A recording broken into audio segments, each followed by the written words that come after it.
Flip that play. Ramsonian V1.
What is up, everybody, and welcome to a Friday night stream of the Philly Blitz. I'm Parth here with Quell and a very special guest, Brock Vierra.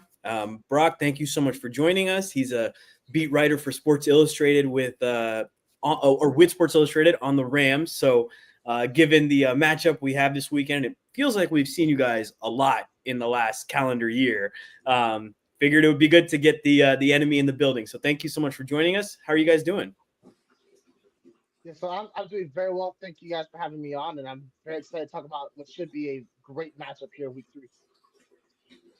Definitely, man. Of course, the usual level dub to those who celebrate. It is I, the one and only Marquell Fripp Owens, and as always, Parth, no addition to it. It's always sunny in Philadelphia.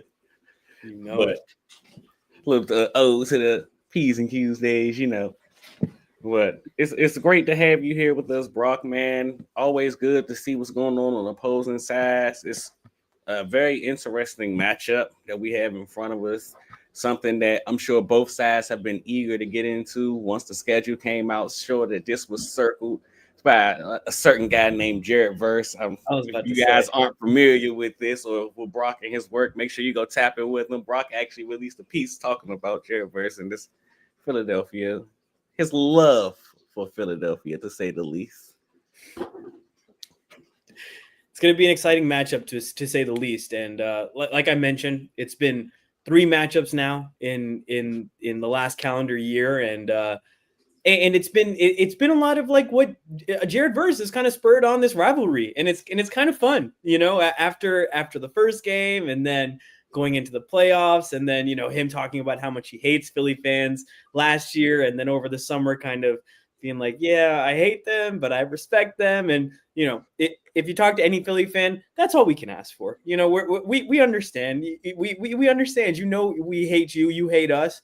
But as long as there's a mutual appreciation, because we know, you know, that guy can ball. I went to the Rams game last year, the playoffs game, and that was, I mean, it was amazing. But I was impressed, you know, with all the smack that Jared Verse talked. He backed it up, and you have no choice but to respect that. So definitely ready for this matchup coming up. So, Brock, to give you a little bit of context as to how we do these preview pods, usually we start with our offense versus their defense, your defense, and then your offense versus our defense, and then we get into some fun matchups that we want to watch on both sides of the ball as well. So, without further ado, I think we can get into the Eagles offense versus.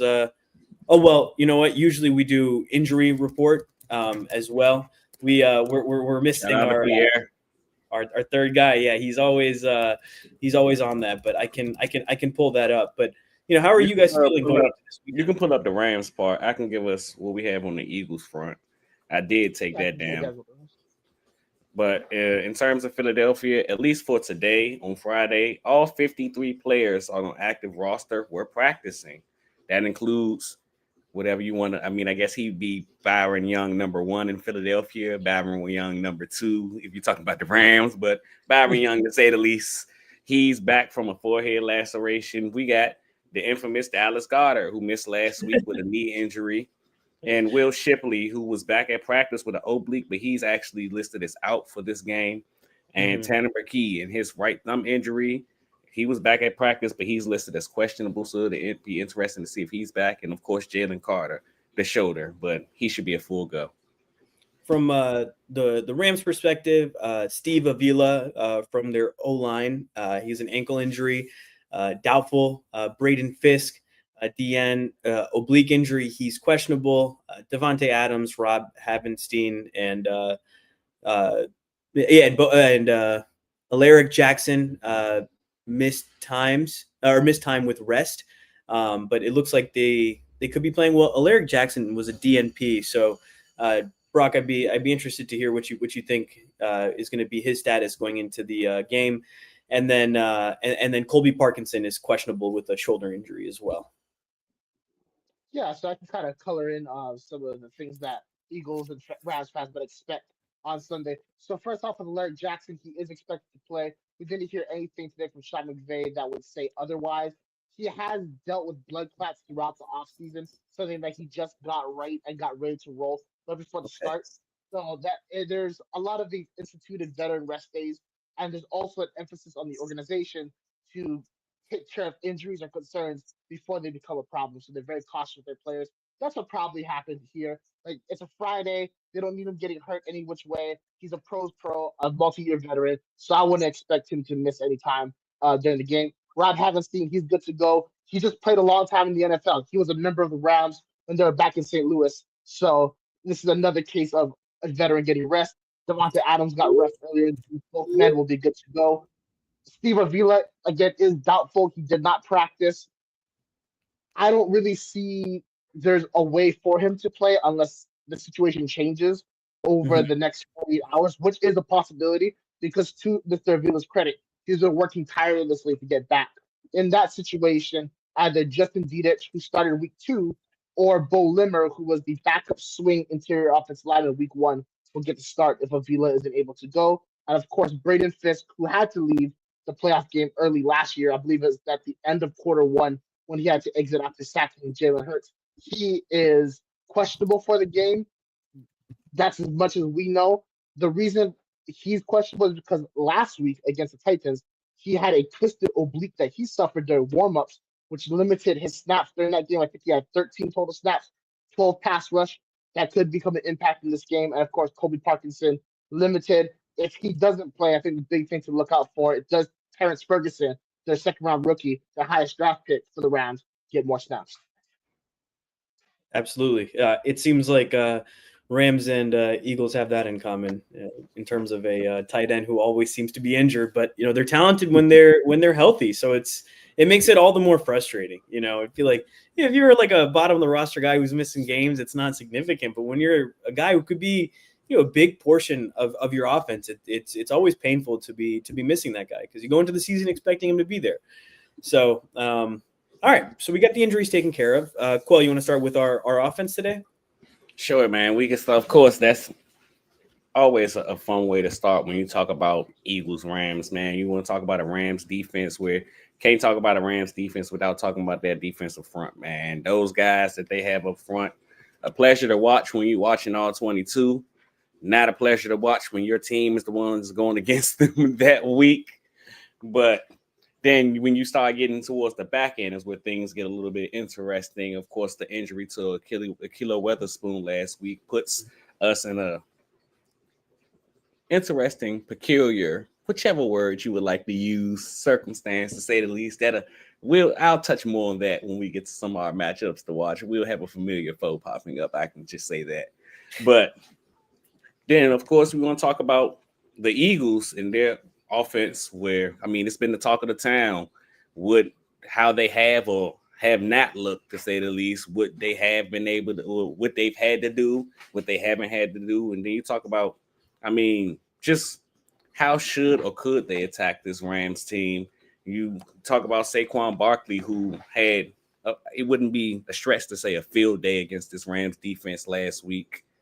Not last week, last season, both games. I believe he had games of 255 yards and then 205 yards. He broke a single game Eagles record in one of them, 4 touchdowns of 60 plus yards. So to say he gave the Rams hell would be an understatement. But then you look at what Saquon has had to go through this year, and just through 2 weeks of the season, he's faced heavy boxes on 85% of his rushes, which is a career high for him. For context, his career high through 2 games up to this point, it was about 76.7.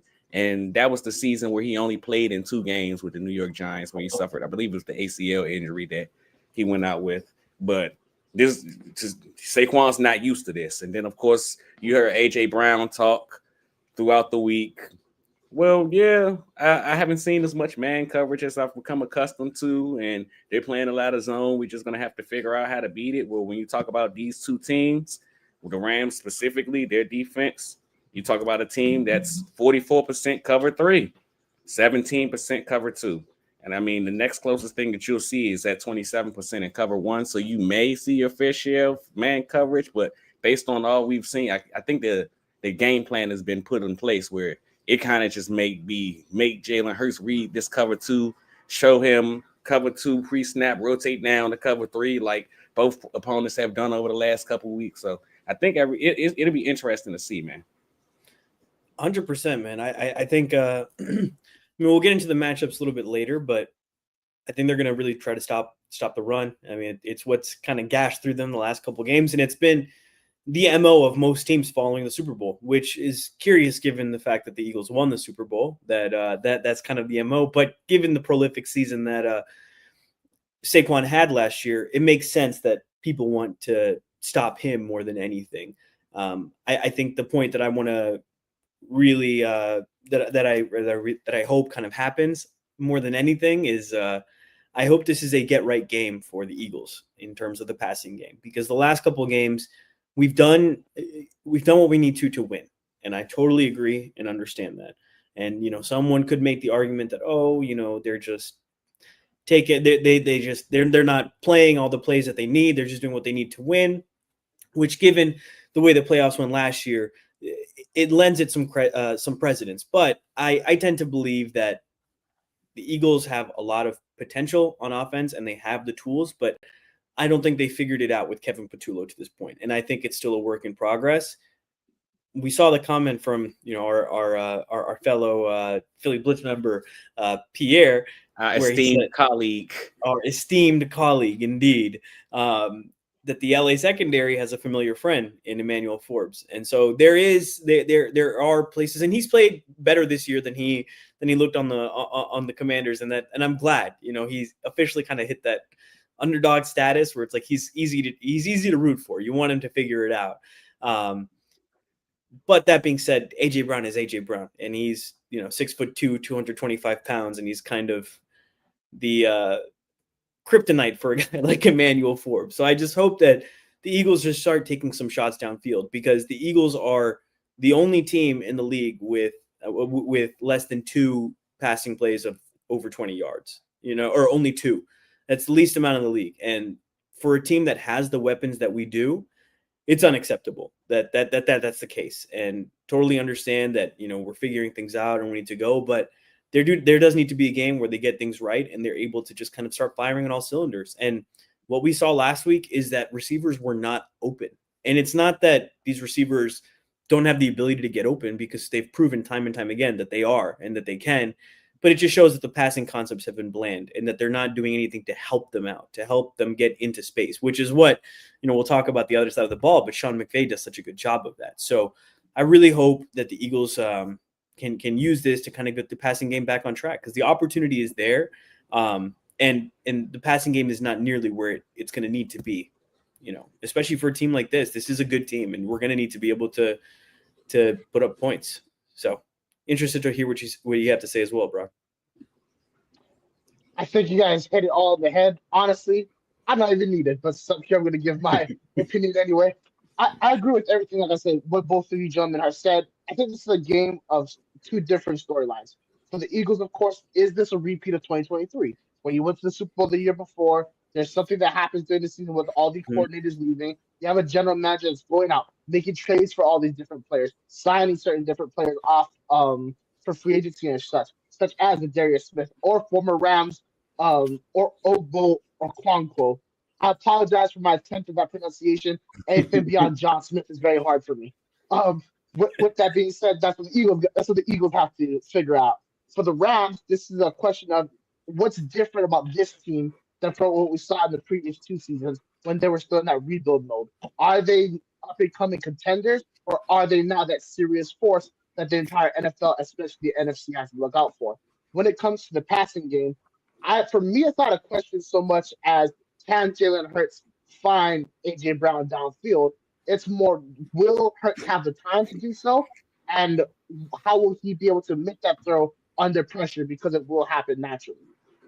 From the Saquon Barkley standpoint, of course you're gonna have to try and stop him. He is the main reason why the Rams lost the past two contests in 2024 against the Eagles. Especially when you look at that game at SoFi when he was on a dry surface, right? That's when he had a higher production. We're not gonna have these snowy conditions again. How will that factor into Saquon's effectiveness and the Rams' ability to stop him? And then my final kind of thought to surmise this before I jump into Mr. Forbes is, when it comes to this Rams defense, there was one big addition that they made this offseason that should have made the difference for them. And that was Nate Landman, their middle linebacker.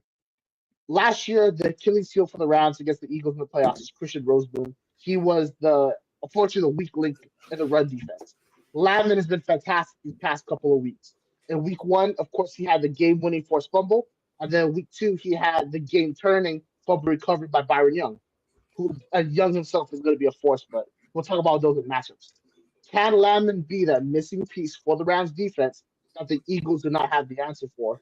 Because right now, the Eagles have all the answers to the Rams defense. It just comes down to a matter of wills. But for Landman, if he can be that key to make this game truly a game of wills and not just Sirianni, that ace up his sleeve to find an escape with a win, I think we're gonna get a good look at who's the top dog in the NFC this weekend. So I have a question for you. It's interesting that you bring up Nate. Last year, we had the honor and the privilege of having on my good friend Kenny Grits to talk about our week 2 matchup against the Falcons. And during that podcast, it was mentioned how, or at least I mentioned to him how I noticed when the Falcons typically stayed in base, that was Nate Landman's job. He was the run stopper, like you said. He should make the big difference in what the Rams' Achilles heel was last year. But when the Falcons tend to go to nickel, they took Nate off the field and replaced him for Troy Anderson for more of a coverage linebacker type of thing. So I want to know exactly how he fits into what this Rams defense does. Is he still on the field? Like for the Eagles, who, granted, it isn't as high as it was last season, especially compared to a team like the Rams, who are at 66%. But the Eagles are only at 51% in terms of the 11 personnel that they run this year, which, again, far cry from where they were last year, to 36% at 12.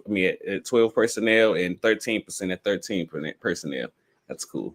But just how exactly do you see Nate fitting into the defense when the Eagles decide, or if the Eagles decide to go 11 personnel, especially with some of the injuries on the back end for the Rams?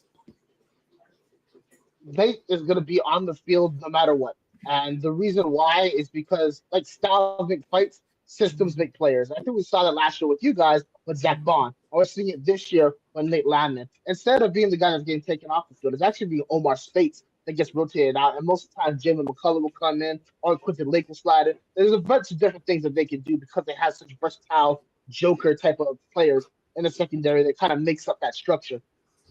For Landon, whatever situation you want to put him in, he knows where to be at all times. I think that's one of the underrated part of his game is that whatever you think he's missing from a physical side, he makes up for it tenfold on the mental aspect of the game. He's never out of position. He's always flying towards the football. He doesn't get faked out by play action that often, if at all. And as a defensive signal caller, he's in constant communication with Chris Shula. So whatever Shula and his staff are seeing from the sidelines, they can relay that onto the field. On top of that, there's also Quentin Lake, the former defensive signal caller who took over for Troy Reader last year when Reader got hurt. While Lake may not have that responsibility, that's an extra resource for Landman to have to coordinate things so that the entire defense is in proper position. So when it comes to Landman's impact, you're going to see him on the field in all those situations. And the reason is because not only is he getting the plays in, but he is better suited for this fit, and he can coordinate things up front while Lake can also help take care of things in the back, or they can switch or whatever. There's just multiple lines of communication up and down the defense. Nothing is more important on defense than communication. And Yeah, we know. That's what I was about to say. We've seen lapses in communication as well. So, I mean, you mentioned that he's always in the correct spot, and that he's not, taken out by play action. So he's improved in the passing game as well, you think, or is that still somewhere that he could be manipulated if offenses are looking to target him? I think that there are ways to potentially manipulate him because he is a human, normal person. Of course. But right. But when it comes to NFL standards, it's going to be much more difficult to do than it was in previous years. He just is very comfortable in this situation. He lets things happen in front of him so he can go and make a play and create certain third down situations or situations in which the Eagles may have to lock in critically. And that's, of course, when mistakes can happen. The thing about the way the entire Rams defense is built, and that talks to Nate's ability and coverage, is that it's all about not getting beat deep. Like, don't let things happen behind you. And the reason is because they have such a dominant defensive line, which they now packed with a bunch of extra reinforcements throughout this offseason. They want to shrink that field just like the Eagles do. And let's go play within 30 yards and let our boys in the trenches go eat. Same mentality the Rams have, and that's why Landman has been excellent in this new role, and that's why I don't think he'll get faked out. Sounds like a very Eagles like defense, depending on the defensive line and letting everything play out there. And I'll let you get in or see what Quas is saying, and then let you get into Emmanuel Forbes a little bit. But as a linebacker, patience is probably the most important virtue you can have. You don't want somebody who's just too anxious in making those plays. So once you see a guy settle in and be patient, that's when you know he's comfortable, to your point. And that's what we saw from Zach Bond last year. So maybe it's a little bit of a similar story in that kind of vein. Qual, do you have anything to say about that?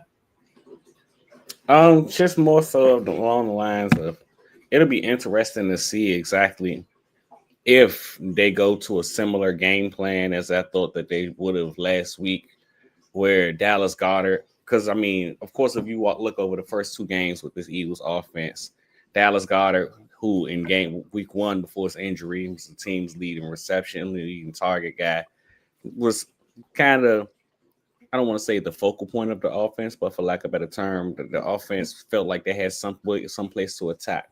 And they felt comfortable with the same thing the very next week, even without Dallas Goedert. They just seemingly put A.J. Brown in the Dallas Goedert role, giving him some of those shorter, middle of the field, not necessarily middle of the field, but close enough to it, because the conversation with Jalen in the middle of the field, but whatever. And they kind of let them get to work in that area. So it'll be interesting to see, A, what this does for A.J. Brown, the return of Dallas Goedert, and B, exactly how they choose to use Dallas to attack what could be a mismatch, could not be a mismatch. It's like you said, Brock, it's so interesting to see what scheme can do for a lot of these players, because you look at a guy like you mentioned in Saquon, who just was utilized in a bunch of different ways, but apparently not the right way during his time in New Orleans. And then you get him to Philadelphia, and it's like, wow, brand new player, light flick. I was watching some really good film. Yeah, I was watching some Saquon film the other day, like 2 days ago, and I'm looking at him like, dude, do you see the way he reacts to the football? How did you not see this in New Orleans? How do you let this kind of guy get out? So kind of similar to how you guys probably view Nate. So please go ahead. Exactly. Omar Speights is the guy that goes at, I mean, they're both attackers. They attack together. And they attack in unison, which is great because there's such phenomenal gap integrity that they create, both Omar Speights and Nate Landman. But Omar, he's the attacker. He's always been the attacker. Right? It's what he was coming into the league. He's a UDFA guy. He was behind players. Injuries elevated him. And then, boom, we're seeing him in the playoffs against the Eagles, sacking Jalen Hurts to end the first half. So when you have a guy like Landman that doesn't always have to attack, it also allows him to conserve energy, which makes him much less susceptible to getting caught on double teams when, you have nice oxygen in your brain and you're not huffing and puffing there on the field in the critical moments. Absolutely. So you spoke about Emmanuel Forbes a little bit. You wanna touch on him a little bit and how you're feeling going into the matchup? Yeah, absolutely. I feel very confident in Emmanuel Forbes. Now he could go out there and get beat. Like I can't guarantee that he's going to be this revelation that many people were expecting when he left Washington. But here's what I've learned about him, and here's what I know. And here's what I'll tell you guys. I got a chance to speak to Emmanuel several times throughout training camp and into the season. I've also spoken to a Rams assistant head coach and pass game coordinator, Aubrey Pleasant, about Emmanuel. And the reason why I bring him up is this.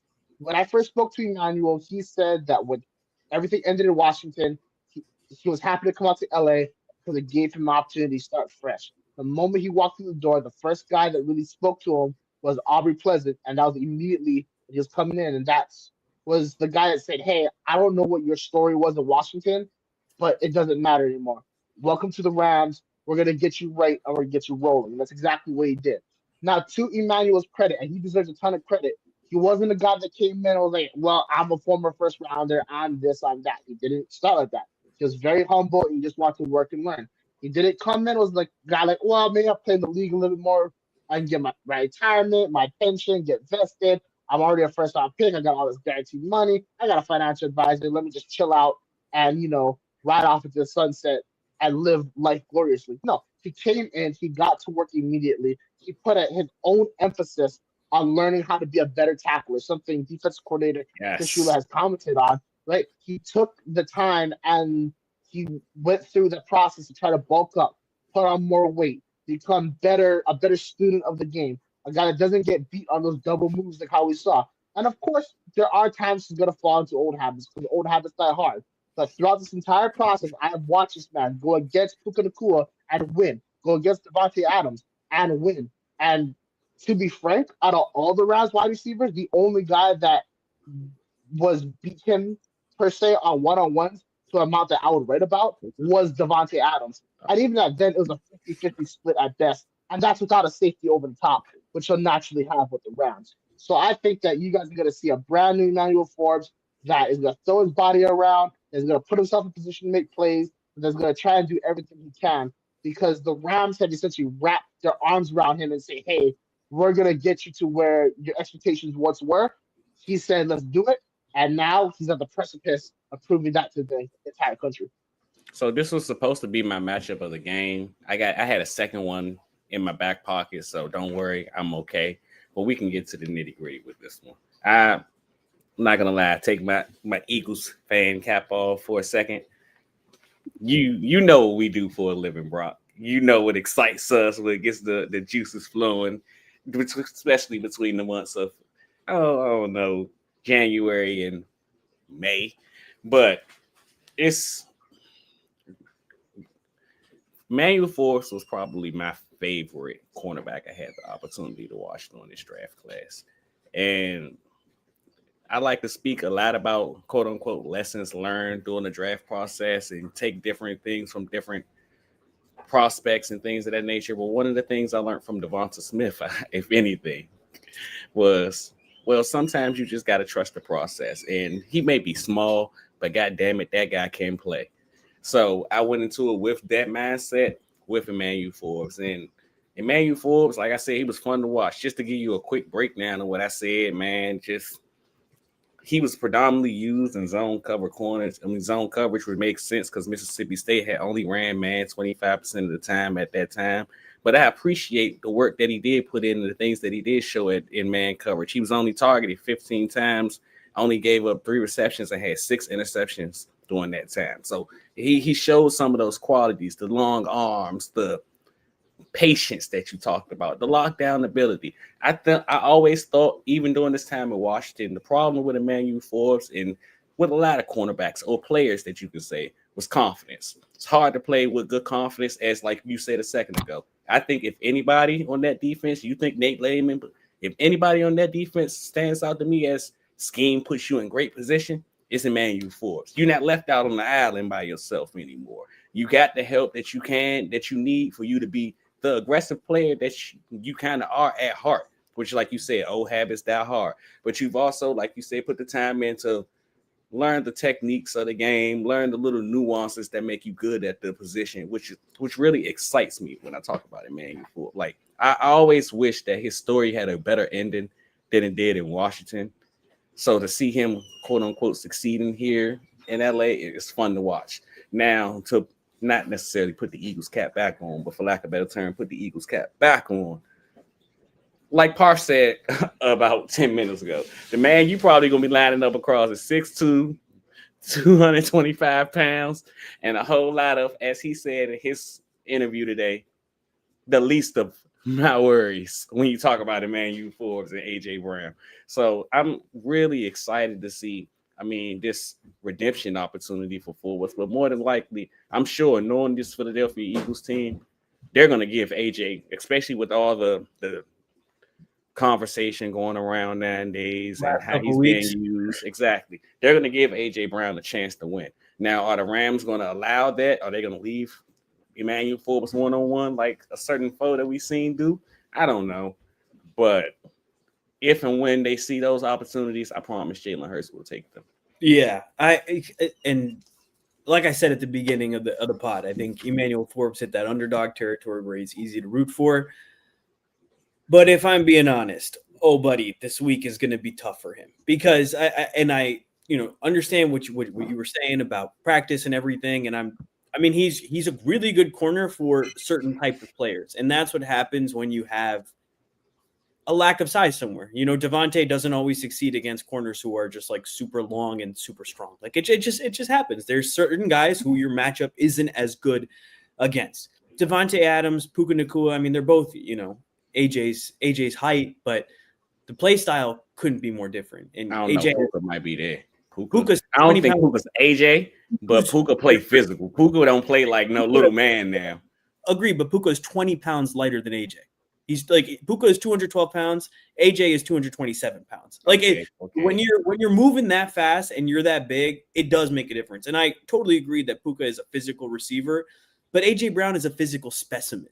And that's what's being overlooked here. It's just like he moves and has the strength in a way that just does not make sense at his size. Like DK and AJ played together and were very similar in college for that reason, because they just were yoked up receivers who just threw cornerbacks out of the way. And this is just kind of his bread and butter. And I think Emmanuel is in a better situation. But like Quell kind of pointed out, I think there's going to be some situations where there's oversight, right? Especially if Dallas Goedert is back. That's just going to be somebody else that you have to account for on the field. Or if Saquon breaks off a big run, then you want to account a little bit more for Saquon again. There's going to be opportunities. Knowing Jalen Hurts, knowing A.J. Brown, I think they'll take that chance. And now this is obviously with my Eagles hat on, but if I'm going to be choosing between the two, then I'm probably putting my money on AJ to come down with the ball. That being said, I still think I still hope Emmanuel has a bounce back season, just not this week. Got to keep the Eagles hat on. First of all, I want to say both these gentlemen have made excellent points. I couldn't agree any more with both of you. I think there's a couple factors that I haven't mentioned so far that should probably examine. And that is, first of all, is Emmanuel Forbes even going to be on AJ Brown? Yeah. The reason I bring that up is because obviously last week we saw after the first half of the round Texans game, the Texans were able to have some success against Forbes when they targeted Elix Eomanor. To Forbes' credit, the first pass on the sideline, Eomanor had to literally extend his outside hand and corral it one-handed. So how do you really defend that, right? That's like getting mad at Dirk Steen the week before for that throw to Devontae Adams. And the second part is on the second interception, obviously, second on the touchdown throw, obviously Cam Ward had to roll out all the way to his right, fire it across his body, and then that's how Eomanor was able to separate enough from Forbes. That was ridiculous. That was ridiculous, right? No disrespect to Jalen Hurts. It was one-on-one. It was nuts. It was one-of-one as a quarterback. I have tremendous respect for. He's not making that throw. So that's another factor that goes into it. I think that if the Eagles don't target A.J. Brown 8 times, I think there should be like a lawsuit for malpractice in this game because there's no way you can't scheme up A.J. Brown. He's the one critical advantage you got. If you can motion it in and get the ball out quick, it's A.J. Brown, a physical specimen who's a phenomenal, fundamentally sound football player. With that being said, when the Rams went and got put in Darius Williams, when Witherspoon went out and everything, into that rotation, and he went against Eomanor, Williams was the guy that got the critical pass breakup, and then that eventually turned the tide of the game. So to the A.J. Brown point, let me wrap this up in a nice bow. For the Rams, defensive doctrine is do not get beat deep. So A.J. Brown's obviously going to have his opportunities, and the Rams are going to have their moments. And for defense, the question is always, what are you willing to live with? And for the Rams, field goals. They don't give up touchdowns. We're cool you kicking field goals. That's going to be the question. Can the Eagles, if the Rams are cracking the box to stop Saquon, can the Eagles find a way to get A.J. Brown in the red zone situations? And in my opinion, I don't know, because they got Cam Kitchens over the top, who's played phenomenal football. And there's also another familiar face like Cam Curl in that secondary who understands a little bit of how these guys like to operate. Agreed.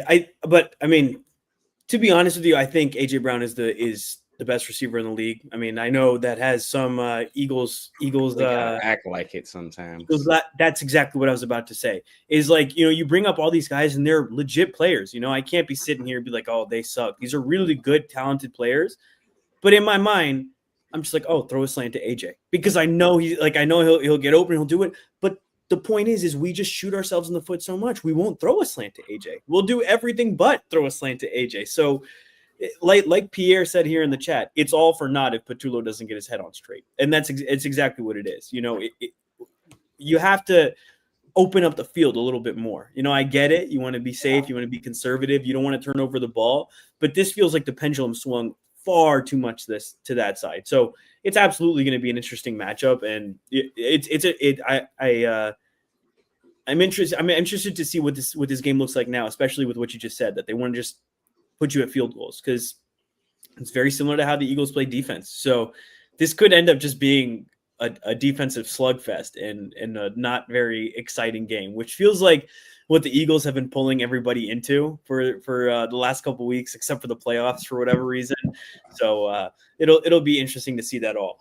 Do we have anything else on the Eagles offense versus the Rams defense, or should we flip to the other side of the ball? Just real quick, just so maybe I gain like 2 or 3 followers from this, I'll jump on the Philadelphia hate train of some of their own offense and the function of the offense.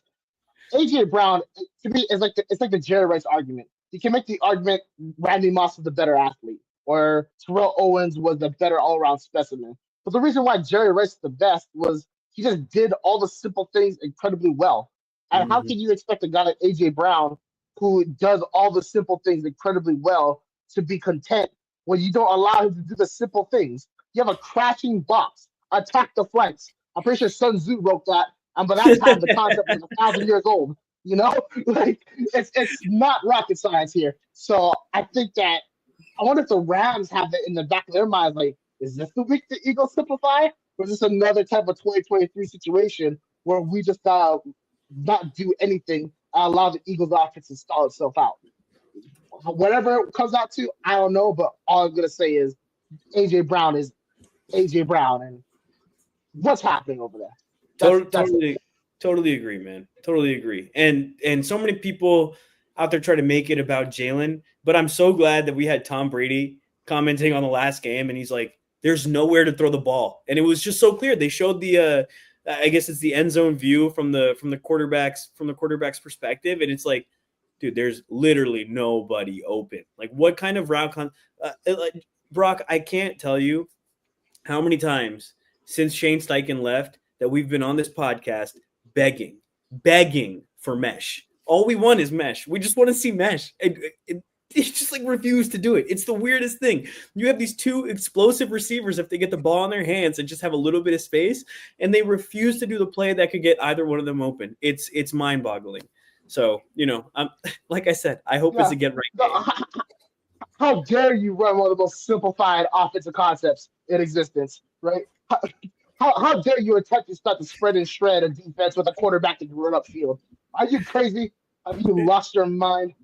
How dare you try to have big guy with small guy and use big guy to create space for small guy to run? When you have so much talent, I guess sometimes you just want to make it hard on yourself to make it feel like a struggle, right? Hey, Devonta doesn't win the Heisman and Jalen Waddle stays healthy, right? So by taking out Jalen Waddle getting hurt, it made the Mac Jones go. It's either Devonta, that other Slade Bolden, or out of bounds, right? Simplify the playbook makes it a lot easier. But when you got Brown and Smith and Barkley, and now coming back, of course, is Goddard or Calcaterra one time a game, right? Like, or Dawson 2 times. Like, it kind of gets a little monotonous here and there. When at the end of the day, especially when them guys haven't been there. AJ Brown. Yeah, like it's AJ Brown. Like, it's like having Jerry Rice and John Taylor was his other guy. Like, what are we doing? Yeah, the fact that we've seen more deep ball targets for Jahan Dotson than for AJ Brown is a little inexcusable. But let's pivot to the other side of the ball before I freak out even more, because now you got me rolling. Now you got me rolling, Brock, and I'm like, oh my God, what are we doing here? So, Quell, how are you feeling about our defense versus the Rams offense? And then we'll get to you, Brock. Honestly, I'm somewhere caught in the middle between. We got Big Zen, we got Vic Fangio. I feel like we can conquer the world if we have to. And the meme of the guy sitting in the fire around him, but he's like, "This is fine." The dog, yeah. It's somewhere in between there. And the one thing that continues to pop in my mind, I mean, I guess we could start at the top when we're talking about the Rams defense. When you talk about the Rams offense, well, first things first, Eagles have to get pressure on Matthew Stafford, man. Which, I mean, they haven't been able to do with 4 guys all season long. We seen Vic Fangio come out of shell last week and blitz Mahomes into oblivion. I believe the number was Mahomes was blitzing on 40% of his dropbacks last week. But the question was, and I believe Vic was asked this week, and if you listen to him, he just kind of alluded to the fact that 4 wasn't working, so we needed to heat him up. This is how we got there. And I mean, hell, some of these pressures are leftover pressures from the Super Bowl. Not all of them, but a little of them that we didn't get to use, but pressures nonetheless. And you look at Matt Stafford, who, granted, the offensive line allowed a 45% pressure rate, but he was only. Is it Matt Stafford? Is it Matt Stafford? What you mean? Or is it a clone? I mean, I heard Matt Stafford survived the offense. That's Matt Stafford. I saw the look in his eyes. It's the same look that he had when he ruined my New Year's in 2008 when his Georgia Bulldogs defeated my Hawaii Warriors. No, I can tell. It's him. That was maybe one of the funniest things in the offseason. Like, I promise you that this is not Matt Stafford. Listen, when you have stories that we're raving of him coming out of this RV thing that has red light therapy, and we can only see him at a distance, you start to wonder, like, is this guy robotic? What kind of red light therapy is it? Rams just gave him $40 million. They want something, So I'm leaving here with something. And you saw that arm the first day it came back. It was like, whoa, that's not normal human. Like, how did it take 2 practices for you to get back on target deep downfield? That's bionic Cybertronics. for sure. It's the cyber Yeah. exactly. So I'm sorry, Quell. I didn't Nah, mean to you interrupt. fine. That was hilarious. That was hilarious. But they got to find a way to bring Matthew Stafford down, who was under pressure on 45% of his throws or 45% pressure rate, but was only sacked one time. Now, here's where things get really interesting with me. Calvin Williams is fun and all. I think the Eagles should get back on track this week in terms of the rush defense that we have become accustomed to. Now, where I am concerned at is on the boundary. Yes, I'm looking at you, Mr. Adoree Jackson, sir. You see, as I was doing my prep for the pod this week, one thing stood out to me. I was like, the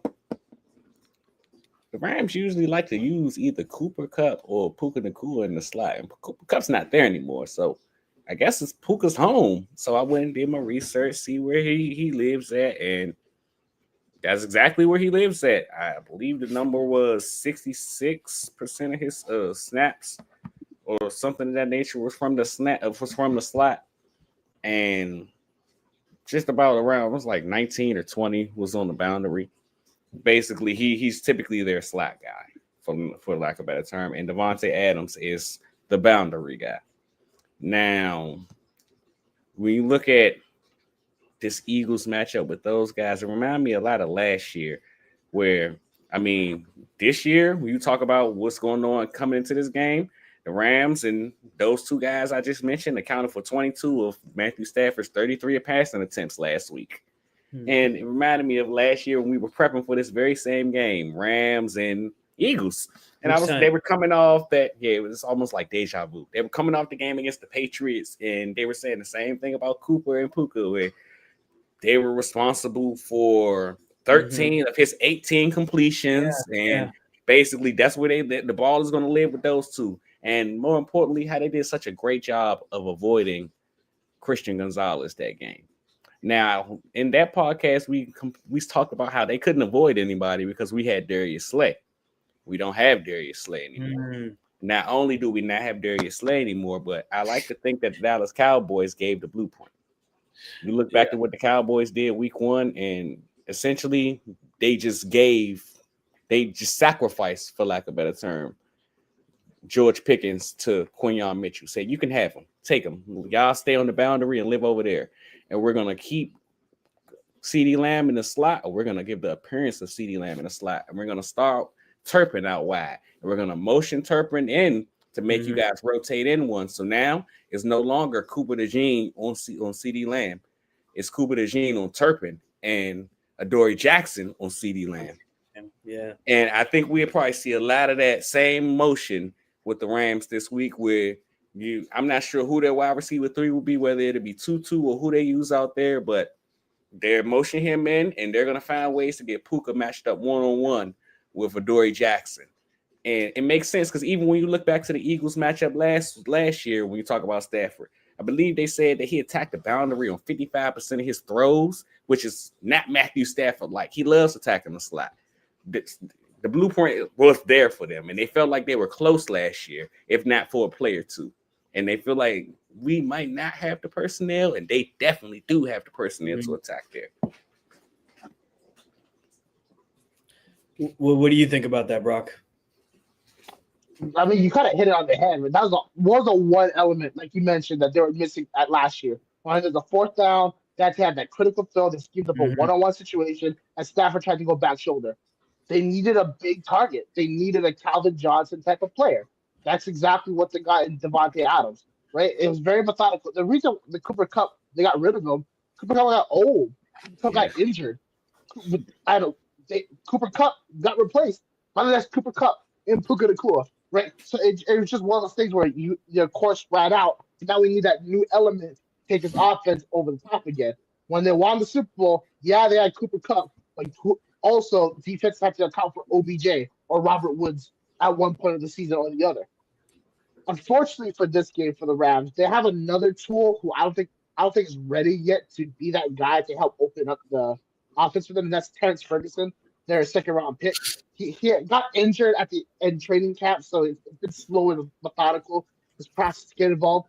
Davis Allen has been big time, so he might be a problem for the Eagles secondary. But as you mentioned, now that Puka Nacua's in the slot, he's just been smoking defenses, as we saw in these past 2 weeks, especially in week one, where the Rams offense was non-existent while he was getting stitches, and then he comes back and then helps guide them to victory.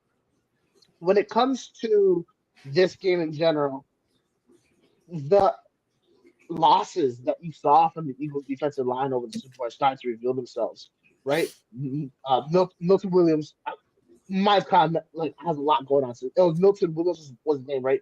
Defensive tackle went to the Patriots. Yep. Mm-hmm. He did. Okay. Milton Williams, right? Josh Sweat, he's down in Arizona with Gannon now. Yep. And then you start to look at who the Eagles have to replace them. Sure, Nolan Smith is great and everything, and Jalen Carter is a phenomenal talent. But we knew about Jordan Davis. He was never a pass rusher.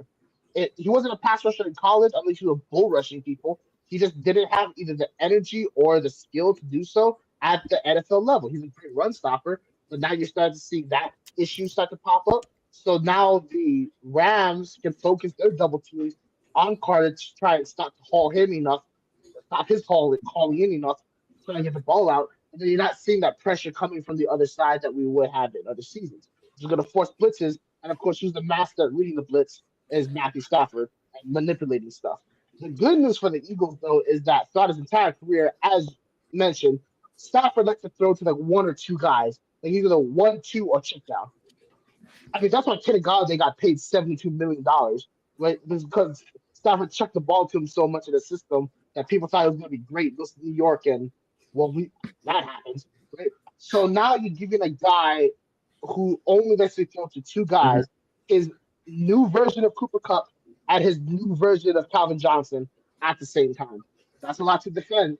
And for the Eagles, I think that they're going to have to rely on the four guys up front, because if they blitz, it's over. But if they're able to kind of dig into the ground, stop Kyle Williams, force him out of those 2 and 8, 2nd and 8, 3rd and 5 situations the Rams often like to find themselves in, especially early in the game, I think then that's when the defense will be able to kind of settle down and then bring in some of Fangio's other designs to keep them on their toes. I think this is going to sound a little insane to a lot of listeners, because I've been very critical of Jordan Davis over the last couple of years. But I'm going to get on my soapbox. That's right, pal. We're looking at you. You know who you are. I came around, buddy, before the season started. Don't even try me. But, dude, listen, I've been a hater of Jordan Davis, but to this point, first off, he lost a ton of weight. He looks good. And in the way that you said that Emmanuel Forbes was kind of taken into the locker room and accepted, that's been the case here. But this is the season where it feels like Jordan was able to stay consistent over the offseason. And he clearly looks skinnier. And also, little Sixers shout out. So does Joel. And we're so back. The Sixers are so back. Both of us are ranked. Is this the year you guys finally reached the Eastern Conference Finals, or are Look, we're not going to talk about that? Oh yeah, it is. It is. One day at a time, man. Listen, Joel's played 82 games this year, 72, 62? He doesn't need to. He doesn't need to. I don't want him to play 82 games. Play in the playoff. Play 42 games and play all the playoff games. Exactly. We don't give a damn about the regular season. I don't give a damn. But getting back to Jordan Davis, through 2 games, obviously it's a small sample size, but he has 11 tackles, which is second in the NFL among defensive tackles, 14 run stop wins, second among defensive tackles, 3 passes defended, first among defensive tackles, 3 QB hurries, and he's played 70% of the snaps. Now, my biggest issue with Jordan Davis for the last couple of years has been the lack of snap counts. I'm like, you can't be a first-round pick if you're only playing 40% of the snaps. Playing 70% of the snaps and having the impact he's had, that's the box score. I would argue that his impact has been even greater because he's opened things up for other guys. And the first game, people forget, Jalen Carter got ejected. We didn't have the best player on our defensive line, and he stepped up in a big way throughout that game. I think now having the combination of those two, and you mentioned Milton Williams, we have a new Milton Williams now. We have Moro Ejima, and you could roll your eyes, but the Eagles, we keep pumping out D-line talent. Bro. Boy, Moro's pretty good. You can learn the name this It's week. a factory. And you know, not this week. It's a factory for sure. No doubt about it. Let's pump the brakes a little bit. I think I we're don't know, man. I don't like. We like to point out a lot of the time, like you talking about how much Milton meant to this team. There was a point in time last season when they were quote unquote, it was pass rushing time. They trotting out their best pass rushers, and Milton was on the sideline. He was sitting beside Jordan Davis because Moro Jomo, they really like against that the guy, Chiefs. man. They really Against the like Chiefs, him. Morrow had 6 pressures, a 22.2% pass rush win rate, 5 hurries, 2 QB hits, and a sack. And he didn't which even lineman did he go against? huh? I'm just which lineman saying, did he go against? Kingsley more than likely, but I'm just saying, Jalen Carter typically lines up between the center and the right guard, and you were just talking about an injury to Steve Avdia, so he's gonna just watch out. That's all I can say. Yeah, Fair. I will defer to the Eagles experts. Always. I'm gonna keep an eye on it.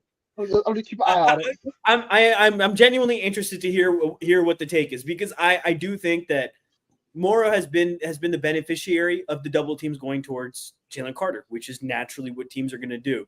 I am curious to see how it looks this week when he's going up against a guard who's a little bit better. I just think my biggest concern with this week just comes down to Adoree Jackson. I think you guys both outlined it extremely well. I think the run game, to be honest with you, Brock, I think it's going to end up being negligible on both sides. I think this maybe it's wishful thinking. I love receiver play. That's just that's why I love football. So maybe it's wishful thinking on my part. But both of these defenses are stout on the defensive line, and the running backs are good, but these are really good defensive lines and good offensive lines. It's going to be a trench battle. And I think that ends up kind of making it negligible in that place, because they're both just kind of teeing off against one another. And I think that there's weaknesses in both secondaries that both teams are going to try to target. And it's just going to be a matter of who can hold up more. And if I'm being honest, I feel like Emmanuel Forbes is going to hold up more than Adoree Jackson. Look, what are you doing? What are you doing? No, I got no faith in Adoree, dude. He is so spectacular. Bad. Wow. And any hate mail that was headed my way just redirected to your house. Oh, Damn. absolutely. But the thing is I'm pretty sure every Eagles fan agrees with me, because I just want you to try. And there was a play last week where I think it was the Mahomes run, where he just maybe he's trying to get off the block, but it's the most embarrassing attempt of trying to shed a block that I've ever seen. And it's bro. He also had the rep last week where it picture perfect. This the teach tape type of coverage. The coverage. The pass breakup where he hand on the waist, swat ball away. I believe the receiver still caught it, but I mean it was still teach tape. What more can you say? I think that dude, a 30-year-old corner who depends on speed and has been undersized his entire career is making me lose my hair, bro. It stresses me out, man. It really, really stresses me out. And especially when we've been just with the Chiefs, we kind of got away with it last week because it's who the hell are they going to throw the ball to? But with the Cowboys, we saw what happened when we had Adoree out there and there were good receivers on the other side.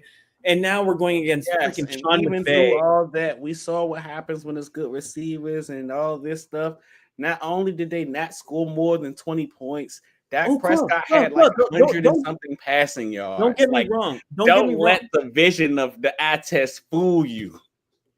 Very true. Very true. And look, the wins matter and totally agree on that front. But it just feels like a ticking time bomb with that guy, man. It feels like a ticking time bomb because there's going to be a week where he plays so shitty that they're like, all right, yeah, somebody else is up. There's just not going to be a choice. It's probably going to be Jacorian Bennett next. But that cornerback 2 spot gives me legitimate anxiety. And now you have a guy who's going to be able to scheme stuff up. Quell. I could be a hater.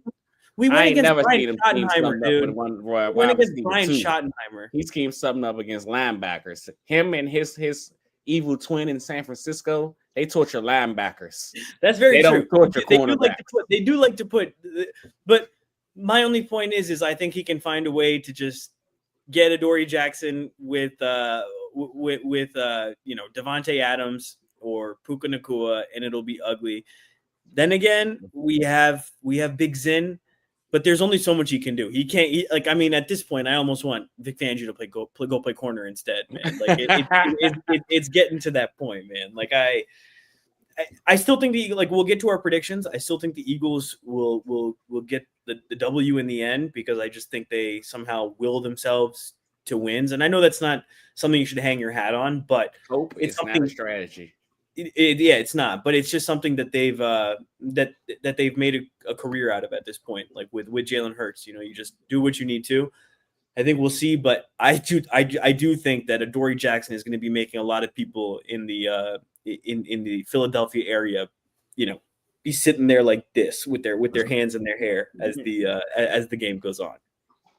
Oh, I mean, I wish all players the best. For my predictions, I will be tuning in to Philadelphia sports radio on Monday morning when it comes to the discussion on Adoree Jackson. No, I agree. And first of all, I will definitely dive in on more tape on Mr. Moro Ojomo. I've heard he's a very talented player. I've seen the flashes. I just need to get myself a deeper evaluation of his specifically. Totally. But to our points, right? Like you guys cover the Eagles, I cover the Rams. If you were to tell me anything about Tyler Davis, right, the backup defensive end, I'll tell you he's the next coming of Jesus Christ. I think he's very fair. Totally fair. We all have our hometown bias, but yes, I will say this guy, like Quell said, last year when Milton Williams was off the field because they wanted to get the pass rush out there, they put Morrow out there instead. And we've seen what Milton's – did you guys see that clip coming around of Milton on the Patriots this week? Dude, just wreaked havoc this week. Oh, my God. I forget what the team was, but he crushed the quarterback. There was some stunt, and I was like, that looks like Milton. And the Eagles had the option to have that on the field, and they went with Morrow.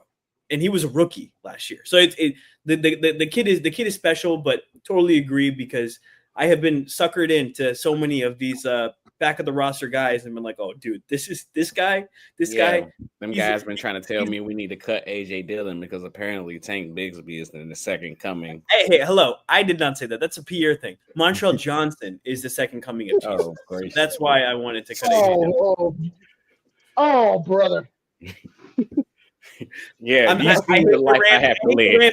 Especially because they got all these Seminoles, man. Get that nonsense off my screen. Braden Fist. Oh God, yeah. Hey, you're lucky Chia Thomas is on IR. He would have been another one. Another Seminole that would have been nasty work with him. We got Fred Johnson. Go Gators, baby. Do we have any Seminoles on the Eagles? That's a good question. I'll think Johnny Wilson. Johnny Wilson, yeah, it was Josh Sweat before too, but Josh Sweat is gone. So. Is it really on the Eagles, or is he just kind of like a concept? Dude, I've been saying that. I was like, and then he had a good preseason. He had a couple good games in the preseason. He was on the team until Darius Cooper became a thing. Then they were like, all right, we can stop playing ourselves right now. Yeah. I don't care if he had a good preseason. I watched the team drop every pass in college and the one time he got in the Super Bowl. Right. I was he said, I watched every pass in college and never watched another snap. And the next time I seen you, you did the exact same thing. I didn't see you all season. I didn't see you in the divisional game. I saw you. I was paying attention to you, probably the player. But one time I saw a pass go your way. Big moment. Everyone's watching. All right. Everyone's watching. Anne Hathaway is watching. And you drop it. I'm like, dropping it in front of Anne Hathaway is unacceptable, man. If you're not going to catch it in front of Anne, when are you going to catch it?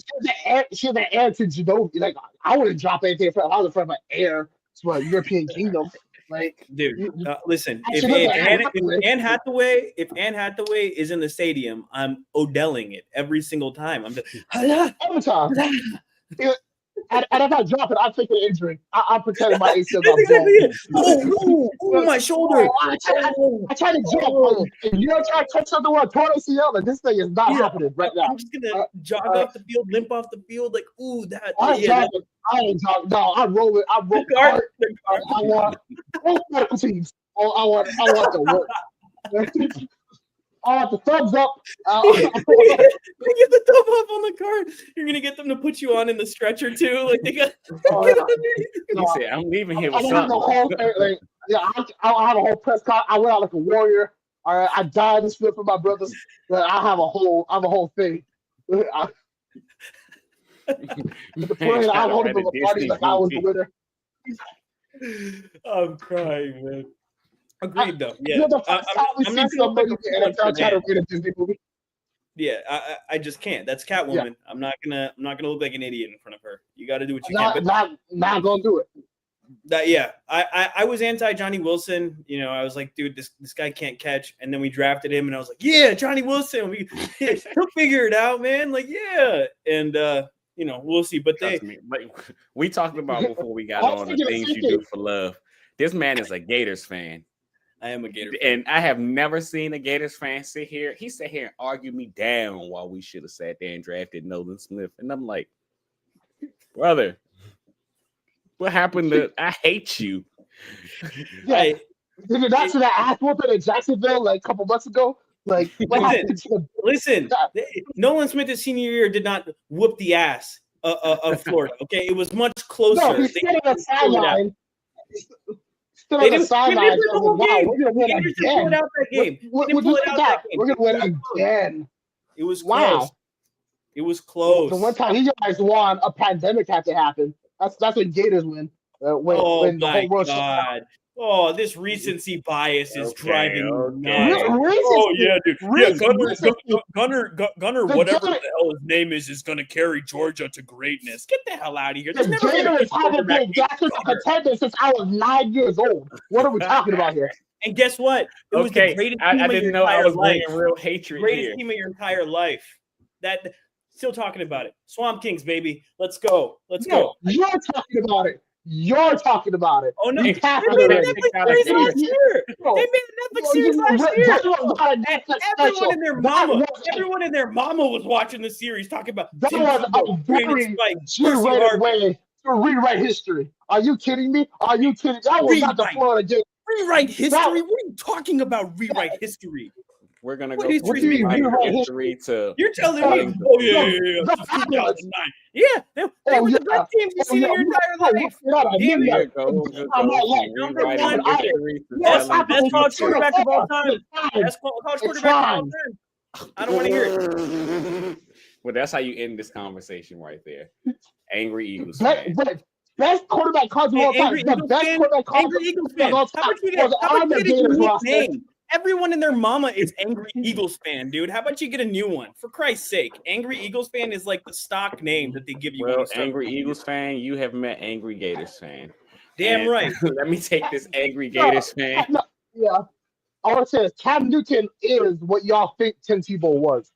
Oh my God. Oh yeah, Mr. Cam Newton. Okay. I'm Cam Newton. Let me tell you about football. Hey, guess what?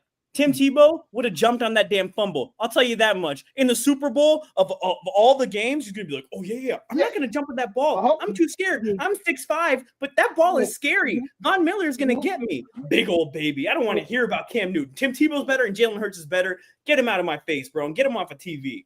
Cam Newton. Whoa. So let me get this straight. Tim Tebow in a hypothetical Super Bowl would have jumped on a fumble that Cam Newton and Damn right. I'm telling you right now. And you know the other thing, Tim Tebow wasn't stupid enough.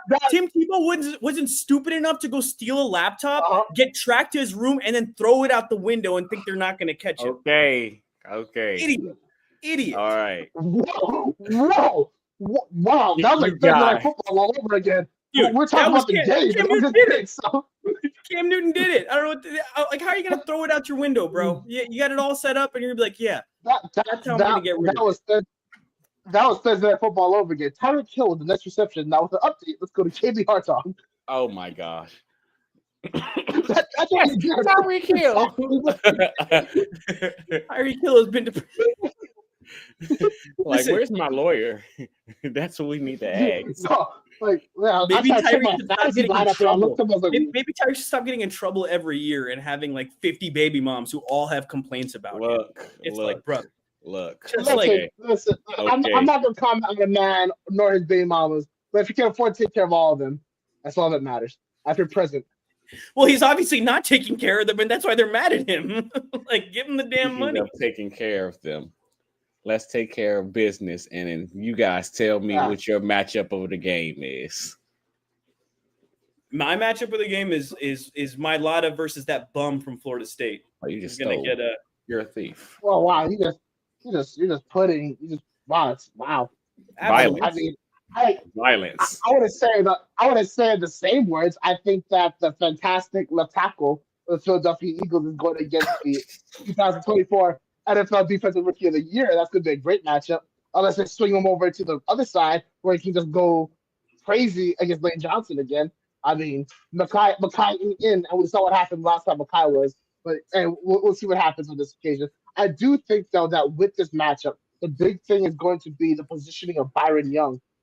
Obviously, Jared versus the big name because of all the comments and the media and stuff. But when you look at the film and everything, Byron Young has been the guy that has been the focal point for their pass rush. And he's also been the focal point for the defensive line. His ability to not only sniff out the run, but know exactly where the block is going and where the run is coming, and to be one step ahead of it at all times has been remarkable to watch, not only throughout his career, but especially this season. Young went and I think he's doing Pilates now. He's doing some kind of like interesting kind of health thing, like with natural stuff, right? Different kind of movements, yoga. Might be Tai Chi. I don't have the notes in front of me, but he's doing something and it's working. And obviously, you see it from both standpoints. All right, let's not go that far. Byron Young does have to be sacked this season in 2 days. But then you also look at his positioning, and we're starting to see him be employed in that Michael Hoyt type of role where they can kind of move him around and even drop him back in coverage. And when you talk about the Eagles, that when they enter those 3rd and 8 situations, the 3rd and 5 situations, where Jalen Hurts is going to need to throw the ball, and Chris Shula, the Rams defense coordinator, is going to be able to provide these exotic looks. I think the game's going to come down to Hurts' ability to read and predict what Young does and then respond to whatever he ends up doing. I think that's what Jalen has improved on this year. I mean, we've barely seen anything from the offense, but the only thing I've been able to parse is that Jalen is significantly better at against the blitz and adjusting. You know, when things have been happening, that's something he struggled with in the past, but over the last couple of years, he's improved on that a ton. I guess you can then extend the matchup to the O line versus the Eagles O line versus the Rams D line, but I do think that those matchups between those guys are going to be. I mean, they were violent last time, and I think Mailata is going to have a chip on his shoulder this time too, because he got put on his ass, and that doesn't usually happen. So I think he's going to have something. See, that matchup is so interesting in itself, man, because Jared Verse, like even just the scouting background of Jared Verse is such a speed to power kind of guy. He's a Pierre favorite. Pierre and I have these conversations all the time where he's a move your ass out my way type of pass rusher.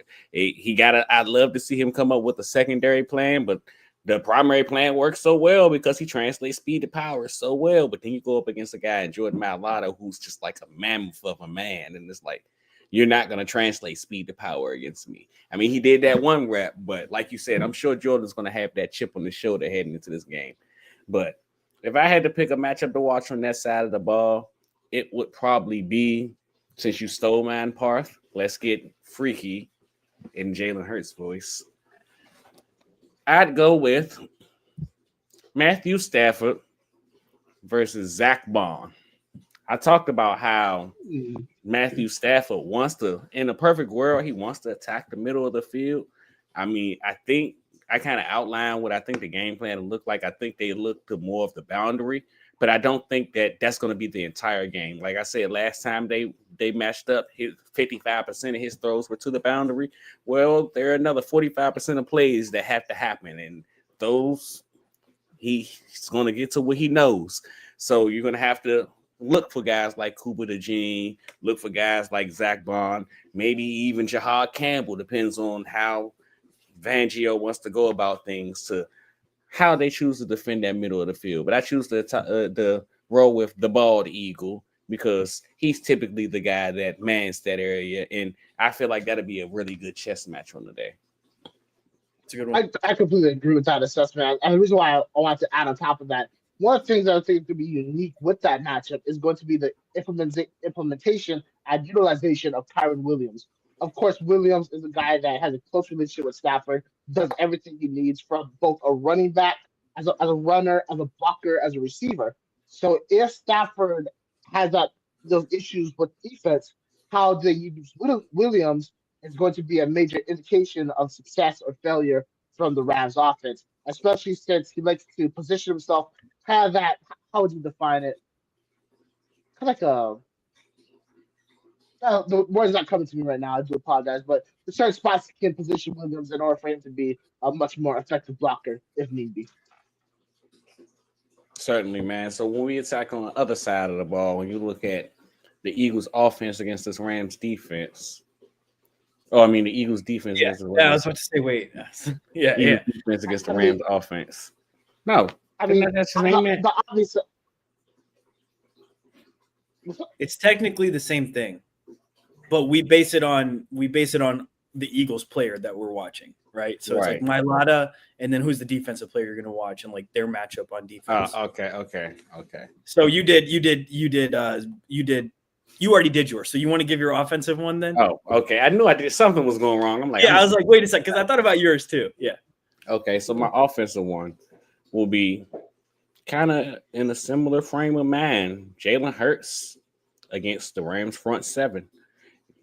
Brock, you talked about how you think the game ultimately comes down to can Jalen Hurts beat them as a passer, and you think that they have the answers to stop the run game or to at least make it interesting in the run game. Well, Kevin Patullo said something that, I don't know, it got the juices flowing for me. I don't know if many Eagles fans, they want to hear about how we throwing the ball down the field. They don't want to give a damn about this, but he says more Jalen Hurts runs should be on the way. And of course, the infamous run from the playoff game where everybody wants to talk about a tush push until you see Jalen Hurts running 45 yards down the field.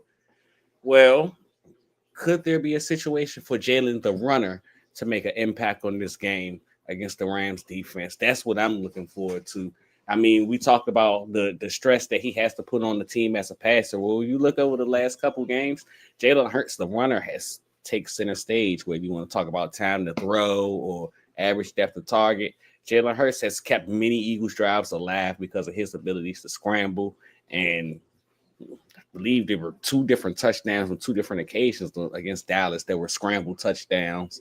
Just multiple back-breaking runs by Jalen Hurts this year as a runner so far.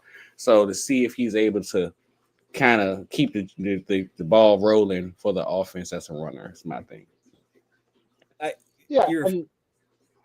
Sorry, I was gonna say I appreciate you for being a football sicko, but like, really, Kevin Patullo, that is the last thing I care about right now. Like, I told you this is gonna happen. Like, are you stupid, Kevin? Are you dense? Are you dumb? Like, obviously, Jalen Hurts can run the ball. Obviously, he's made it a part of the offense.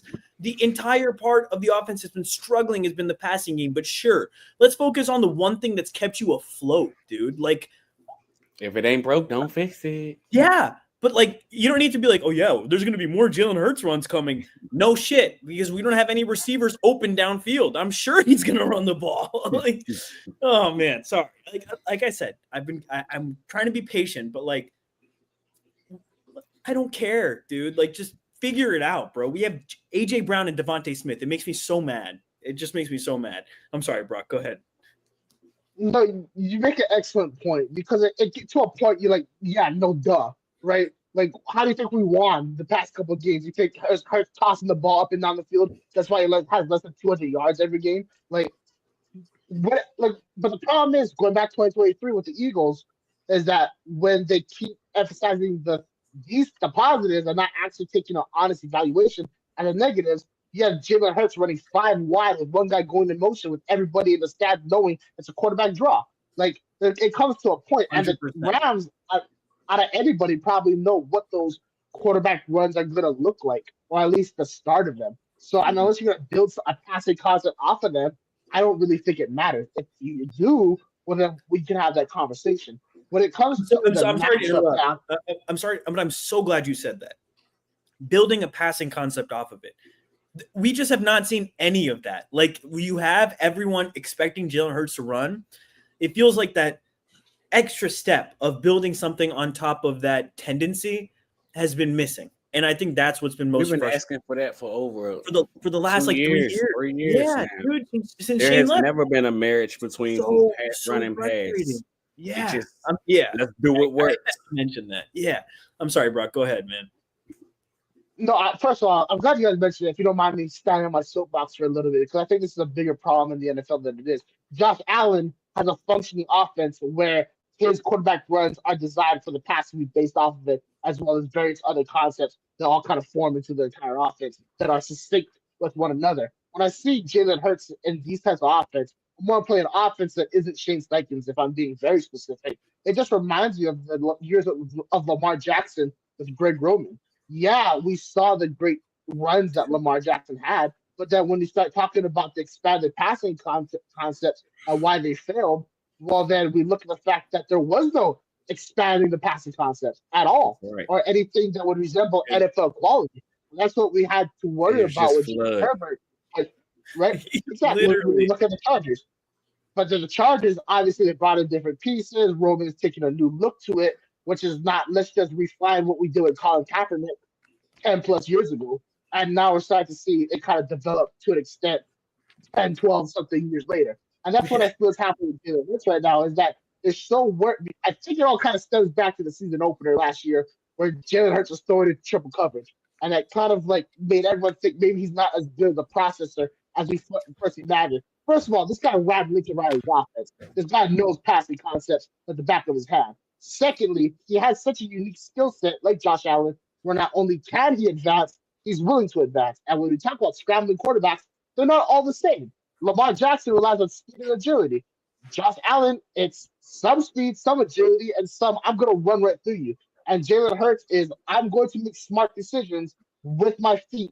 And if there's and my team needs a boost, I'm putting my shoulder through you. But if we're just rolling down the field, I'm getting on the ground or I'm keeping myself safe, and to set up positive situations. Right? But that can only go so far when we're always encountering third and fourth situations or second and six, where the tush push cannot come into factor on the very next play. I think that's where the Rams are going to be able to take advantage of it. So that whole kind of spiel leads you back into the matchup that I'm looking for, which is going to be AJ Brown against whatever corner, right, is going to be lined up against him. I don't think that they can go downfield with AJ unless Jalen is comfortable and the pocket is good enough for him to be able to hit that back shoulder throw that they like to go on. Because I think Cam Kitchens over the top is going to eliminate some of that areas for Jalen to put the ball. He doesn't throw out. He doesn't fire the football. It's a loft. It's a beautiful loft, but it's still a loft. So that affects timing and Russell everything. Wilson moonball. Yeah, like that. Like the thing is spiraling like a shell. Like the thing is just kind of like gliding like a bird in a way. But that being said, it's all about establishing. Can we get the small yardage passing game going? Can we open up the sides of the Rams defense with those slats? Can we expose the outside? How are we going to set up potentially the double move? How are we going to get Devonta Smith open based off using AJ Brown? But that's still going to come into how do you use AJ Brown and how much success is that cornerback having against AJ Brown, whoever they play, whether that be Emmanuel Forbes, Kobe Durant, and also Darius Williams. And then the last aspect that I want to mention is this. Kobe Durant is a natural ball hawk. So if you do have that advantage, do you have the confidence in Hurts that he can put the ball on the money with the amount of touch and power so that Durant can't the ball, can't take away the ball? And are you willing to call that when we're within the final 2 minutes of the ball game? It all depends on his feet. If that the throw to Devontae, he was the blitz was in his face. He had to throw it off his back foot, and it was a little bit underthrown. But if he can get his feet under it, he's shown that he can do that. But man, your little soapbox rant could not have been more on the money. We've been screaming that at the top of our lungs for the last 3 years since Shane Steichen left. That it just feels not uncreative. Like it just feels like they're like, oh yeah, we have really good players. Like just kind of go and figure it out. And that's not an offensive philosophy. And you really do need to marry the run of the pass to be able to succeed. And obviously they found success last year, but teams are going to be able to key in more and more. The more product that you put out there, the more teams are able to study. Yeah. I'm kind of glad that you say this. And I mean, I guess we can take this since we've all gave our predictions. Our matchups and tournaments predictions. Well, we got the other side. You gave both. We haven't given. Oh, you guys haven't? Okay. Yeah. You guys So go first. my defensive matchup would be I assume Puka is going to be operating a lot of the slot. Now we know, like, they can change some things up, but if that's the case, Puka versus Cooper, I think those are just two kind of similar players in terms of play style, where they just have that physicality, but also that quickness. I think that's going to be a hell of a matchup to watch. So that's mine. They're like two sides of the same oddly Really? Midwestern cloth, even though Puka is like also from the West Coast and Utah. But it's like Utah, so it's kind of like, Totally agree. has a lot of similarities to the Midwest. Right? Utah is not really like, West Coast. Yeah. it's not. It's definitely not. Right? So which is just bring that, which is humble, right? Mhm. Family oriented, hard hitting, fundamentally Yep. sound. But when we put the pads on, I want to kill you. Buckle and I that wanna chin bury strap. you, and I want to Yeah. kill you again. Exactly. And I think that when you have those type of competitors going against each other, I think it'll be fireworks. Honestly, the question that I have for Cooper DeJean is that if the Eagles defensive line can't get home in under 5 seconds, can he stick with Nakua enough? Because Stafford is the type of quarterback that can throw the ball a little bit short, place it right on the money where Nakua can separate from DeJean to a point DeJean can't defend and haul in the catch. But I was excited to watch it. I think it's gonna be great. Absolutely. So, and then what's your Eagles defense versus Rams offense matchup? I think the critical matchup is going to be defending Jalen Carter. However they go about it. If Steve Avila doesn't get the start, even if he does because he is banged up, I think that whoever the left guard is, and Coleman Shelton in the center, I'm going to get the double team. There's two questions that I have based off that. One, is it always going to be a double team? And to another question, how successful is that going to be? And two, how is that going to open up everything for the rest of the defensive line? Right? How is Nolan Smith going to take advantage of the edge wherever he lines up? How is Kevin Dotson going to hold him against Jordan Davis or Moro Jomo, whoever they put out there? How is the Larry Jackson going to be able to hold up on the left hand side, and will he need to help contribute to against Carter? Will the Rams have to chip because of it? Will the Rams have to keep Kyron Williams more in the backfield because of it? How does that impact the secondary? It really, when you ask every question about will the Rams be successful, it all comes down to how do they handle the Carter situation, and everything else Carter creates. And that's why he's my big matchup for the game. Yeah, I like it. I think ultimately it comes down because the Rams have been a very simple team. I told you about all the formations that the Eagles have used this year. They're either 11 or 12. It's been 66% 11 personnel, 33% 12 personnel. They're a very simple team. So I think how Jalen Carter and how the defensive line are playing off him, you'll kind of be able to tell within the formations that you're seeing out there on the field. If you're seeing a lot of 12, it's probably going to be more of the look. We need help out there trying to block these guys. We don't need. Now, if you've seen a lot of 11 personnel, the ball's coming out quick, and Fangio's probably trying to send pressure at this point, then you kind of get an idea how the game is going. But all right, well, yeah, well, you were about to get into the predictions, right, bro? So for me, this game, just listening to everything that we've talked about, and just not even just what we've talked about, but as a whole, how a lot of season, I guess it's the Kevin Patullo aspect of everything. They keep relating this year back to 2023. And the difference for me at least, between this year and 2023 is the pedigree. This team didn't know anything. They thought they knew how to win. I mean, they went to a Super Bowl and lost the year before and then lost their way through everything that they did the next year. You're coming off a Super Bowl victory.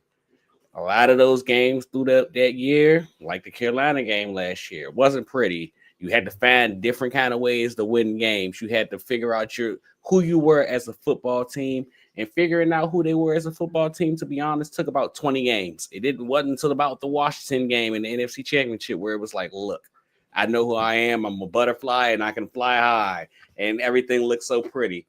But it takes a while in this league. But the one thing that was a difference for me between 2023 and this year is the battle tested of this team. Not only will you talk about the pedigree, this team played teams in 2023. They played a Dolphins team that ended up being fraudulent at the end, soft as Charmin, as a lot of people would put it. They played a Chiefs team who To be honest, that game really meant nothing to them. That game meant more to us than it did to them because we had just lost the Super Bowl. We thought it was a sense of get back and things of that nature. Where in reality, that was a Chiefs team that I think they were a 6th seed and still found a way to get to a Super Bowl. Like they were just coasting on their way through that season. Kind of like how I think the Eagles will probably approach this year. Wins, losses, it's just about how we plan at the end. And then you look at the next matchup that stood out to me was the Bills game where it was a bunch of all three of the games I just named. Jalen Hurts had to bring the team down from 10 points, and we were harping on, oh look, Jalen Hurts can bring us back down from 10 points weekly. We can beat everybody. This, that, and the third. And then the 49ers game happened, and it was kind of like a smack in the mouth to that team because they didn't have any. They didn't have a personality. They were. I mentioned how the Dolphins were soft. A punch in the mouth, and they didn't have anything to give back. Yeah. And I feel like when you look at this Eagles team, oh, buddy, this Eagles team is different. This Eagles team is built to get punched in the mouth. Like, don't get me wrong. I'm under a firm belief. Like, it's hard for me to bet against the Eagles in general because we've watched this team win, 18 out of their last 19 games, all in different ways. Like, they just managed to figure out a way to pull it out. So it's almost like you just go off faith at this point. But even beyond going off faith, you see an Eagles team where that you compare that 2023 Eagles team to this Eagles team, you don't got a guy like Jalen Carter that's getting kicked out week 1 because he's spitting on a guy because he thought he spit on. Like, this Eagles team has a swag. Like, I think they get up for these kind of games. And there's going to be a game that they lose. And it's probably going to be a game where we're sitting here like, how the hell did you beat this team, and this team, but you lost to them? But it's hard to get up for 18 weeks in a row and then still get up for the playoffs. And like sometimes it's any given Sunday. But games like this game, I think these are the games that this team lives for. And they really want this opportunity because they hear everything that the Rams were saying. They heard that everything that the fans were saying. If it wasn't snowing, it'll be different. This, that, and I think they really want this opportunity to be able to say, hey, come to my city. It's not going to snow this time. I promise you. I'm going to take care of you, and I'm going to punch you in the mouth again. And we'll see if it happens like that. But like I said, it's hard not to go Birds, man. So we're going to go Eagles. It's not going to be pretty. It's not going to be fun like the way we want football to be. But I'll go Eagles. 13-19. So 19-13. Eagles 19. 19-13. Got it. Yeah, I was pretty similar. Like I said at the beginning of the pod, I'll keep it short because I didn't realize we're already at an hour and a half podcast. So, I think I think the defensive lines and the running games are going to just punch each other in the mouth all game. And I think it's going to kind of be negligible in the end. I think it's going to be a defensive slugfest. We're going to see whose receivers can get past whose potential liabilities at corner.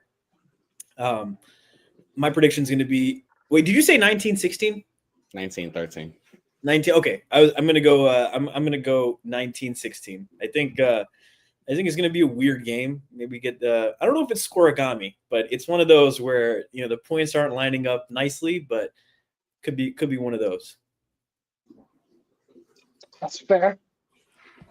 It's hard to go against the Eagles, and I agree. This is not the 2023 team, no, because the 2023 team, like, you can tell, like, at the end of it, even though that they were 13 and whatever at one point, it was just like everyone was over it. Mm-hmm. It was ugly. And then when you had Patricia coming to DC, we should have both coordinators. Brock, we hit an hour and a half. Don't get me started, man. We hit an hour and a half. I'll keep talking for 2.5 hours. Yeah, but that's not what we're seeing. I mean, unless Darius Leonard gets signed, then we'll have some questions. But as long as no worry, we okay. Darius Smith playing much better than he ever did. Hey, listen, like the off-ball linebacker is young. That's all that matters. But with all that being said, it's hard for me to go against the Eagles because they've been such a dominant force. And their only loss since week 2, week 3 last season was not overtime. It was like a close loss to Washington. Like Kenny Pickett played 3/4 of the game, and it was like 3 points was the difference. And if Devonta Smith had hands that very fateful afternoon, it would have been a win. But at the same time, But at the same time, that loss against Washington was the wake-up call to say, hey, we can get caught at 8 times, so we got caught now, and they didn't get caught again for the rest of the season.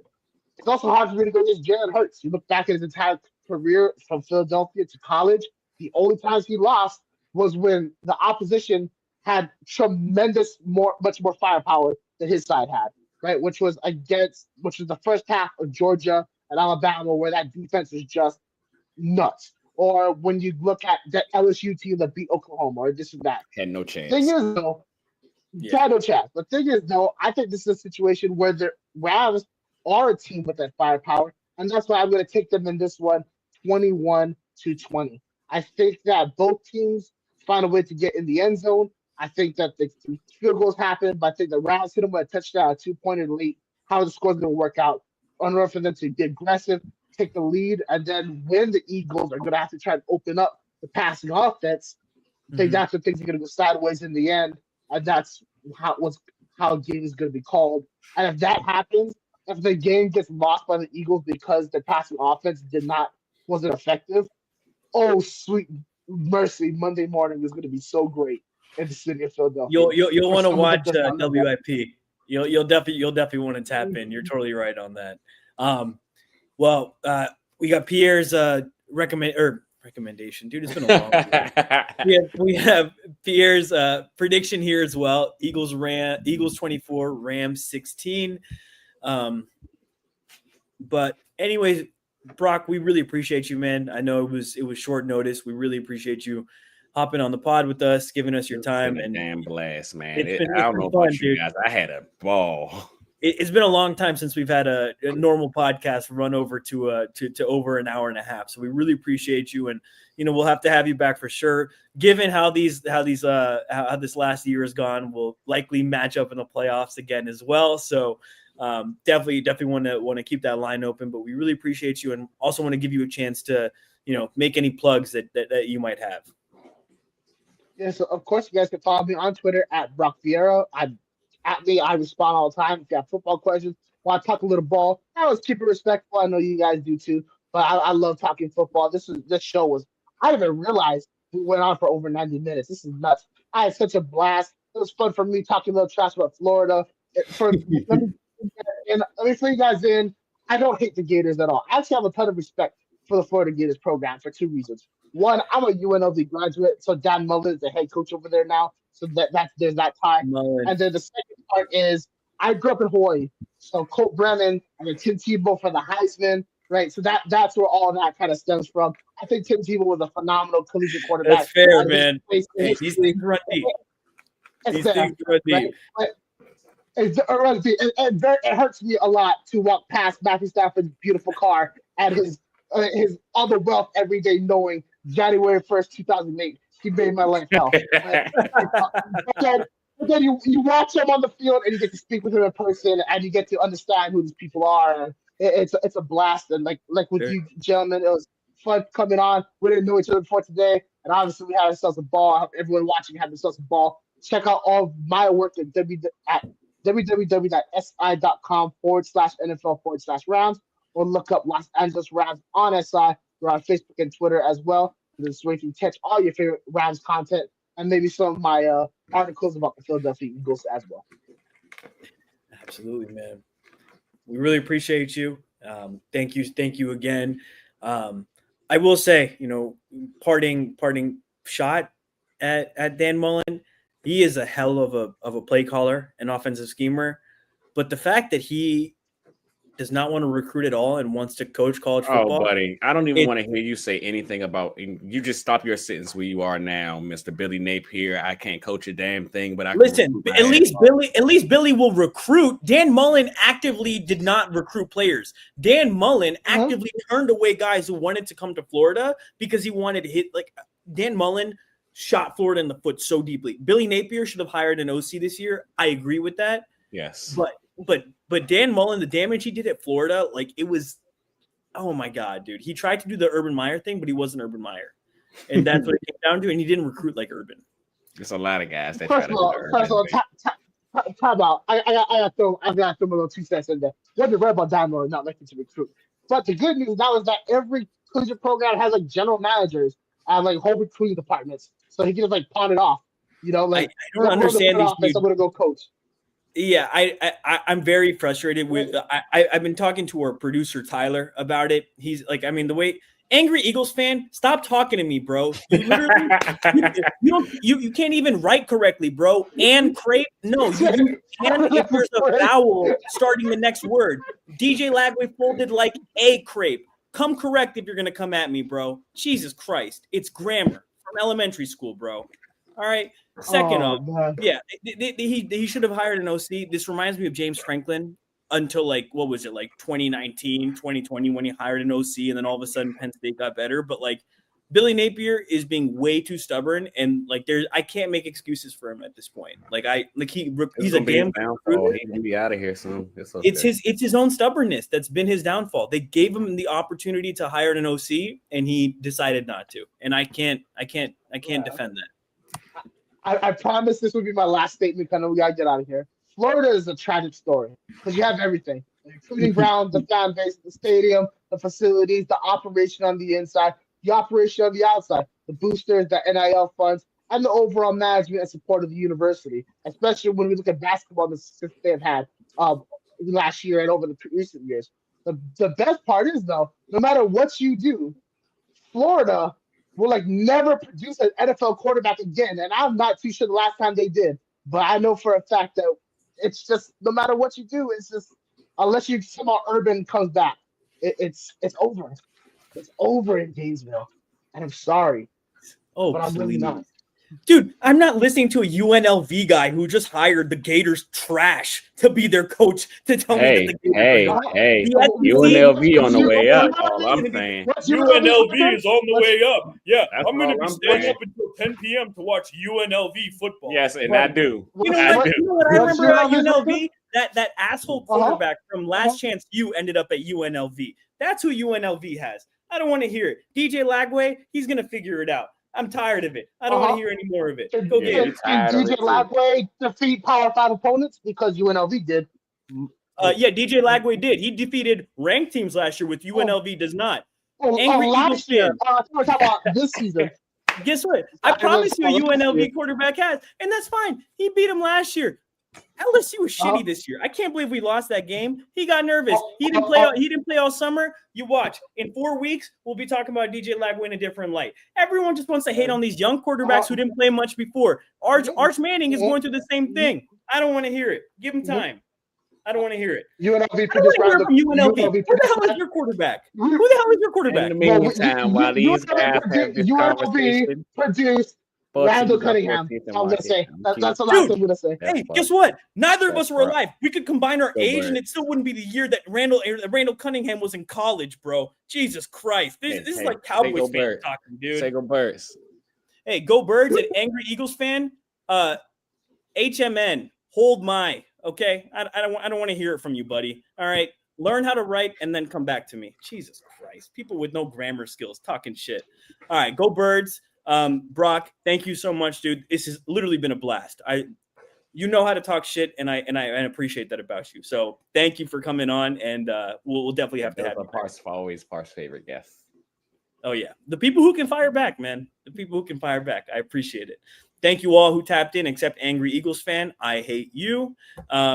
Make sure you subscribe, listen, review, 5 stars, whatever it might be. If not for me, for Quell and for Brock. So we appreciate you all. Thank you so much. Looking forward to this weekend. Go Birds. Go Birds. We'll talk to you guys early next week, and then our regularly scheduled programming Thursday.